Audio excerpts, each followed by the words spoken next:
नमस्कार, मी ज्ञानदा कदम। मी सध्या आहे महाराष्ट्राचे लोकनेता अशी ओळख असलेल्या गोपीनाथ मुंडेंच्या स्मृतीस्थळावर, गोपीनाथ गडावर। आणि आजचा दिवस प्रचाराचा या कार्यक्रमाच्या आपल्या पाहुण्या आहेत पंकजा गोपीनाथ मुंडे। मी थकणार नाही, मी रोखणार नाही, मी कोणासमोर कधीही झुकणार नाही। गोपीनाथ मुंडेंची कन्या म्हणून राजकीय प्रवासाची सुरुवात पंकजा मुंडेंनी केली। त्यानंतर 2 टर्म आमदारकी, कॅबिनेट मंत्रीपद असा पंकजा मुंडेंचा प्रवास संपूर्ण महाराष्ट्राला परिचित आहे। पण यंदाची निवडणूक पंकजा मुंडेंसाठी बरीच वेगळी आहे।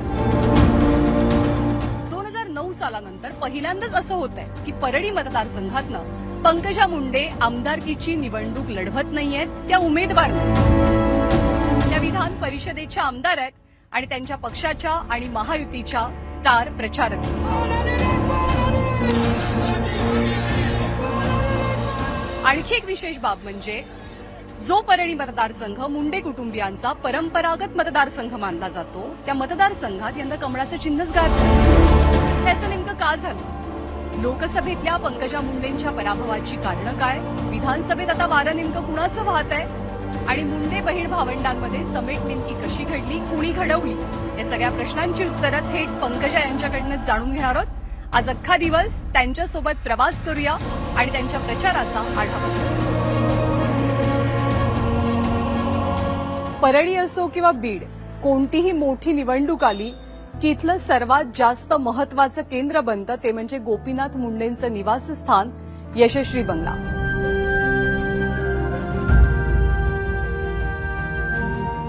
याच यशस्वी बंगल्यामध्ये आपण आहोत।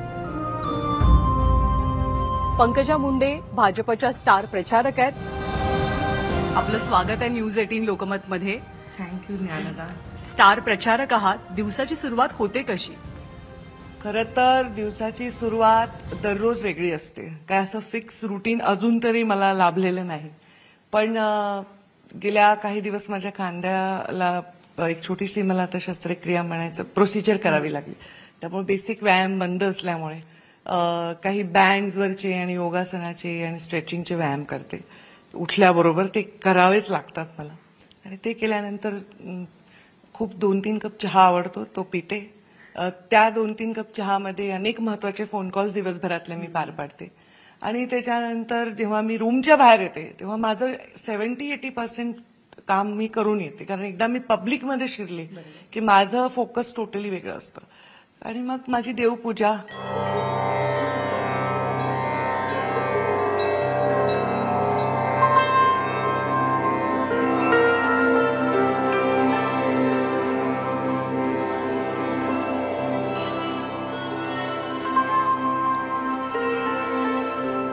हे घर कायम शक्तीस्थान राहिलेलं आहे सगळ्याच लोकांसाठी, तुमच्या फॉलोअर्ससाठी, मुंडे साहेबांच्या कार्यकर्त्यांसाठी। जेव्हा मुंडे साहेब स्टार प्रचारक होते तेव्हा घरातलं वातावरण कसं असायचं? घरातलं वातावरण जवळपास तसंच असायचं। आता काय झालेलं आहे की मुंडे साहेब स्टार प्रचारक असताना तेव्हा चॉपर्स वगैरे हे आता जास्त वाढलेलं आहे। तेव्हा खूप दगदगीचा प्रचार असायचा, आणि तेव्हा 10 वाजताची आचारसंहितेचं जे कडक नियम एकदम मी जेव्हा सुरुवातीला काम करायचे तर रात्रभर काम चालायचं, आणि त्यामुळे ती परिस्थिती वेगळी होती। आताही जवळपास तसंच वातावरण असतं। सकाळी निघताना थोडं शांत असतं, रात्री आल्यावर रात्रभर आमचं चालू असतो कार्यक्रम।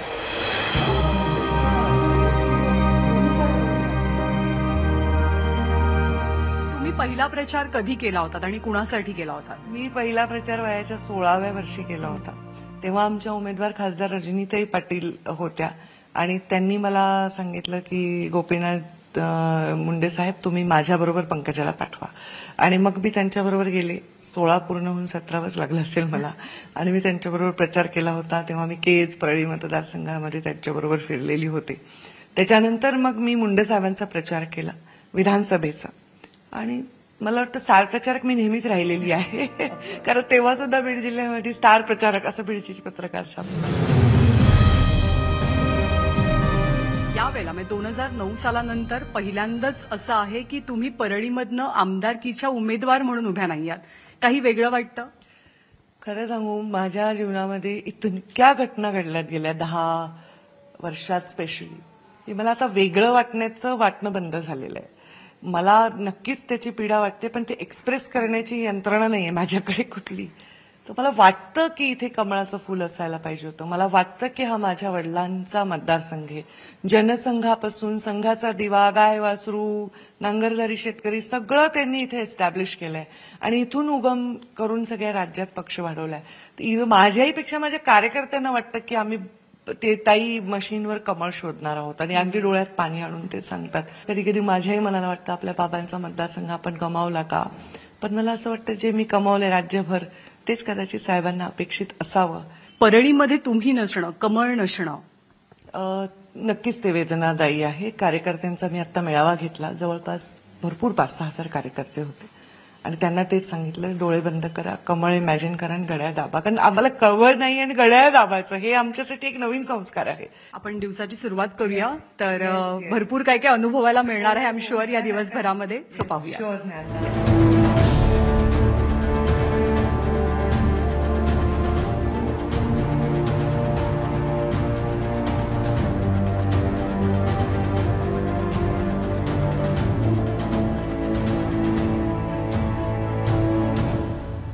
पंकजाताई दौऱ्याला सुरुवात करताना आवर्जून त्यांच्या शक्तीस्थळावर, त्यांच्या प्रेरणास्थळावरती येतात, गोपीनाथ गडावरती येतात, मुंडे साहेबांचे आशीर्वाद घेतात आणि मगच पुढे जातात. मी इथून जेव्हाही कुठेही जाते मी जरूर थांबून बाबांचं दर्शन घेते. मी हेलिपॅडच इथे बनवलेलं आहे की इथे मुंडे साहेबांचं हेलिकॉप्टर नेहमी उतरायचं. तिथे मी परमनंट हेलिपॅड बनवलेलं आहे आणि मुंडे साहेबांचं हेलिकॉप्टर म्हणजे अगदी छोटी छोटी मुलं पण म्हणायची मुंडे साहेबांचंच हेलिकॉप्टर. अजूनही ते मुंडे साहेबांचंच हेलिकॉप्टर म्हणतात आणि तिथे हेलिपॅड बनवलंय. मुंडे साहेबांचं कोणतं वाक्य, कोणती शिकवण तुम्हाला प्रत्येक संघर्षात प्रेरणा देते? खूप संघर्ष तुम्ही मगाशी म्हणालात गेल्या 10 वर्षात तुम्ही पाहिला. दाखवते. मी थकणार नाही, मी रोखणार नाही, मी कोणासमोर कधीही झुकणार नाही. हा त्यांचा मला वाटतं मला दिलेला मंत्र आहे जो ते नेहमी त्यांच्या भाषणात म्हणायचे. ते माझ्यासाठी त्यांनी दिलेला एक म्हणतो ना आपण एक बिहेव कसं करायचं राजकारणामध्ये, कसं तुझं वर्तन असलं पाहिजे ते हे असलं पाहिजे. पण कमळ इथे आहे. मुंडे साहेब ज्याच्यात विसावले ती समाधी एक भव्य कमळ आहे आणि त्यांचं आयुष्य कमळाला फुलवण्यासाठी गेलेलं आहे. तुमच्या लेकाची तुम्ही दसरा मेळाव्यामध्ये अगदी खास ओळख करून दिली. त्याला राजकारणात रस आहे? राजकारणात नक्कीच रस असतो प्रत्येकाला, कारण ते बघत ते मोठे झालेले असतात. आवडतं त्याला राजकारण, पण राजकारणात येण्याचा वगैरे असा कुठलाही तो हेतू नव्हता. मी त्याचं नाव घेतलं आणि तो तिथे नाव घेणारे सगळे उभे राहत होते. तो उभा राहिला पण तो लोकांना दिसत नव्हता आणि लोकांना उत्सुकता होती मुंडे साहेबांचा नातू, माझा मुलगा बघायची. ते पुढे बोलवा पुढे बोलवा म्हणून तो 4 पावलं पुढे चालून आला. तर ती काही एंट्री वगैरे नव्हती. त्याच्या एवढंसं पाहिलेलं होतं लोकांनी. भगवानगडावर मुंडे साहेबांवर गेला होता. मनापासून आभार. हेलिकॉप्टर वाट पाहतोय.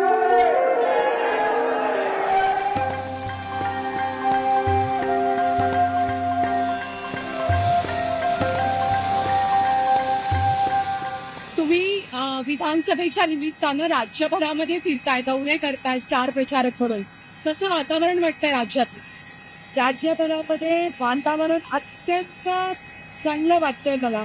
लोकसभेच्या नंतर मला जे बदल दिसतात त्या बदल मला सकारात्मक दिसत आहे आणि लोकांचा प्रतिसाद उत्स्फूर्त आहे. मला विश्वास वाटतोय की यावेळी महायुतीचा जो स्ट्राईक रेट आहे तो वाढणार. कटेंगे तो कटेंगे, एक है तो सेफ है, याची चर्चा जास्त होत. मला वाटतं याचा अर्थाचा अनर्थ होतो. एखादी गोष्ट राज्याच्या दुसऱ्या राज्यात काहीतरी वेगळ्या अनुषंगाने बोलली जाते आणि त्याचा इथे वेगळा अर्थ लावला जातो आणि तो एक मुद्दा मिळतो विकासाच्या राजकारणाला मोडीत काढण्यासाठी. एक राहिल्याचा अर्थ आहे असू शकतो की आम्ही 3 पक्ष आहोत आणि 3 पक्षामुळे आमच्या पक्षातले जे कार्यकर्ते आहेत त्यांनी एक राहायला पाहिजे, महायुतीने एक राहिलं पाहिजे. आमची जी वोट पॅटर्न होता, जी वोट बँक आम्हाला डेडिकेटेड होती, त्यांनी एक राहिलं पाहिजे. याच्यामध्ये कोणाला धमकावणं दुखावणं हा अर्थ असेल असं मला वाटत.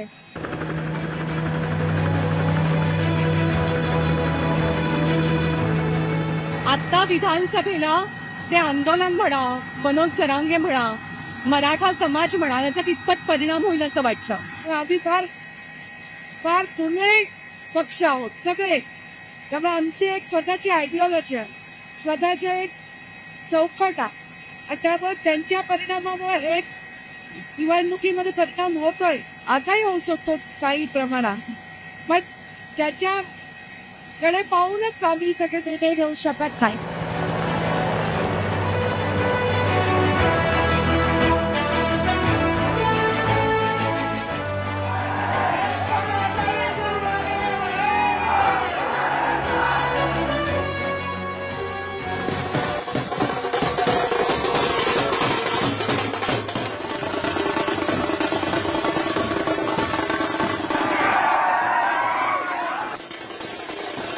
भाजपच्या स्टार प्रचारक पंकजा मुंडेंची पहिली सभा होते रिसोड मालेगाव मतदारसंघामध्ये भावना गवळी यांच्यासाठी. या वेळेला रिसोड मतदारसंघातली लढत ही अत्यंत रंगतदार लढत असल्याचं बोललं जात आहे. 2 टर्म आमदार राहिलेल्या काँग्रेसच्या अमित झनक यांना या वेळेला आव्हान दिलेलं आहे. त्या माजी खासदार आणि विधान परिषदेच्या आमदार शिवसेनेच्या एकनाथ शिंदेच्या शिवसेनेच्या नेत्या भावना गवळी यांनी या मतदारसंघामध्ये राजकारणातला माधव म्हणजे माळी, धनगर आणि वंजारी या मतांचा फॅक्टर खूप महत्वाचा मानला जातो. त्याचमुळे ओबीसींचा सर्वात मोठा चेहरा, राजकारणातला सर्वात मोठा चेहरा असलेल्या पंकजा मुंडेंची सभा आणि त्या सभेला मिळणारा हा तुफान प्रतिसाद रिसोड मतदारसंघातला.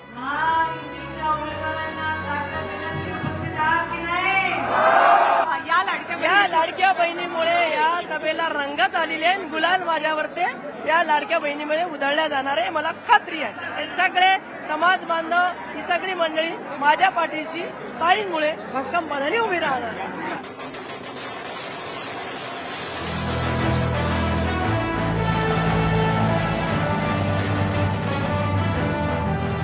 लोकसभेनंतर आता विधानसभेसाठी जेव्हा तुम्ही प्रचार करता तेव्हा MMT फॅक्टर किती प्रभावशाली वाटतं तुम्हाला? की त्यांच्याकडे आधाचा धर्म म्हणून बघते, जो दूर आहे या विकासात त्याच्यापर्यंत विकास पोहोचला पाहिजे.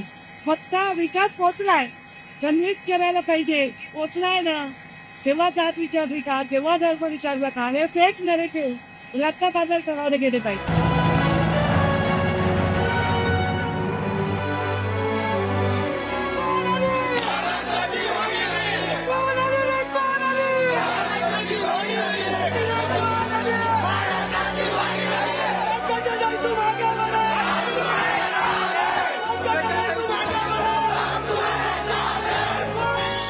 भाजपा आणि महायुतीच्या स्टार प्रचारक पंकजा मुंडे यांची आज दिवसभरातली दुसरी प्रचार सभा होतीये. ती संजय रायमुलकर यांच्यासाठी मेहकर विधानसभा मतदारसंघात आणि लोकांचा हा मिळालेला तुफान प्रतिसाद. एक संजय रायमुलकर यांना आव्हान दिलेलं आहे ठाकरेंच्या शिवसेनेच्या सिद्धार्थ खरात यांनी. ताईच्या सभेनं या मतदारसंघाचे मागचे 3 विक्रम मोडून मी ताईच्या आशीर्वादाने या ठिकाणी विक्रमी मताधिक्यानं निवडून येईल.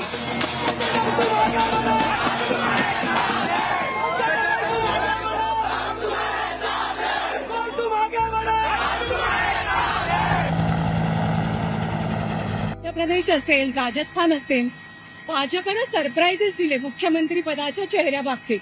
म्हणजे जी नावं फार चर्चेत नव्हती, बातम्यांमध्ये फार झळकली नाही, त्यांना प्राधान्य मिळालं, एक्सपेक्टेड चेहऱ्यांना मिळालं नाही. भाजपच्या पॅटर्नबद्दल तुमचं काय मत आहे? त्यामध्ये जेव्हा एकदम युवा म्हणून देवेंद्रजींना पण संधी दिली होती, तसंच त्यांनी वेगवेगळ्या राज्यात वेगवेगळे प्रयोग केले असतील.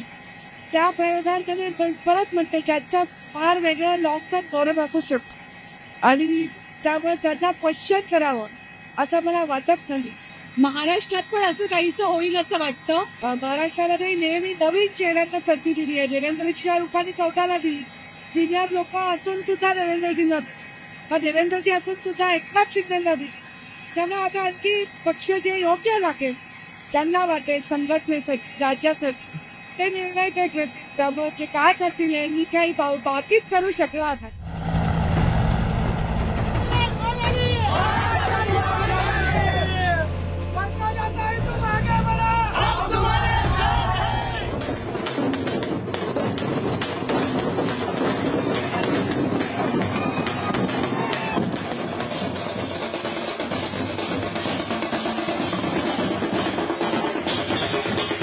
सध्या मी आहे राजमाता जिजाऊ यांच्या जन्मस्थळी म्हणजे सिंदखेड राजामध्ये.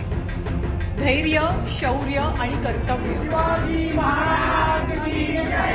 याची एक शक्ती जिथे एकवटलेली आहे तेच हे स्थान आहे. त्यामुळे पंकजाताईंच्या कार्यक्रमाचा पुढचा टप्पा बघण्याआधी आपण सगळ्यांनी जिजाऊंना बघून घेऊया. आणि सिंदखेड राजा मतदारसंघातली ही सभा पंकजा मुंडे यांची कशी सुरू आहे, काय आहेत या मतदारसंघातली गणितं, याचा आढावा घेऊया. पंकजा मुंडेंची पुढची सभा होतीये सिंदखेड राजा मतदारसंघामध्ये. महायुतीमध्ये या मतदारसंघात मैत्रीपूर्ण लढत होत असल्यामुळे हा मतदारसंघ रंगतदार आणि इंटरेस्टिंग सुद्धा ठरतोय. शिवसेनेचे शशिकांत खेडेकर यांना आव्हान दिलेलं आहे राष्ट्रवादी काँग्रेसच्या अजित पवार पक्षाच्या मनोज कायंदे यांनी. या मतदारसंघामध्ये ओबीसींची मतं ही डिसाइडिंग फॅक्टर मानली जातात. त्यामुळे पंकजा मुंडेंची आजची सभा, त्याला मिळणारा हा प्रतिसाद बराच बोलका असल्याचं बोललं जातं.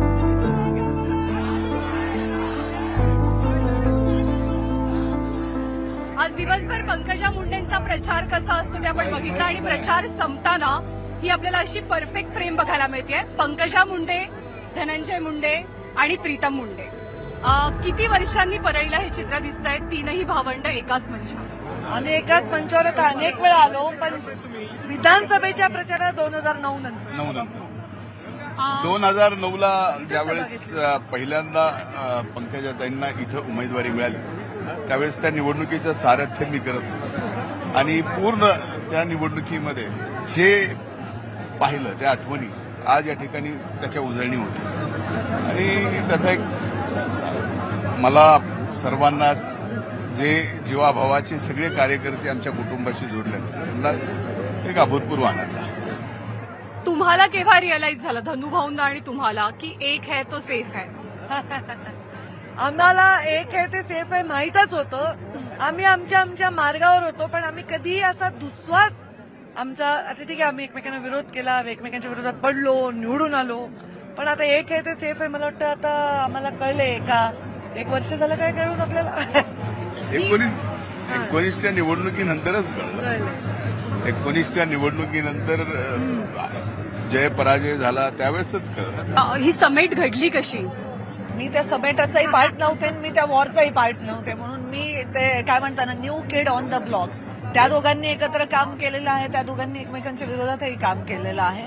पण मी मात्र या लोकसभेच्या निवडणुकीला आम्ही तिघं एकत्र, हे माझ्यासाठी पहिला अनुभव होता लोकसभेला. आणि आता कुणी घडवली समेट, कशी घडली? कोणी आम्हाला गरज नाही, आम्ही दोघे एवढे सक्षम आहोत. समेटचा मुद्दाच नव्हता. त्यांनी म्हटलं जसं की 19 नंतर ज्या घटना घडत गेल्या आणि जसं धनंजयची प्रकृती बिघडली, तो ऍडमिट होता, खूप म्हणजे सिरियस ऍडमिट होता, त्याला आजारी होता. आणि मग त्यांचा फोन आला मला पीएचा की ते खूप आजारी आहेत. तर मग मी गेले आणि हळूहळू आमचे मनात तर दुरी नव्हतीच.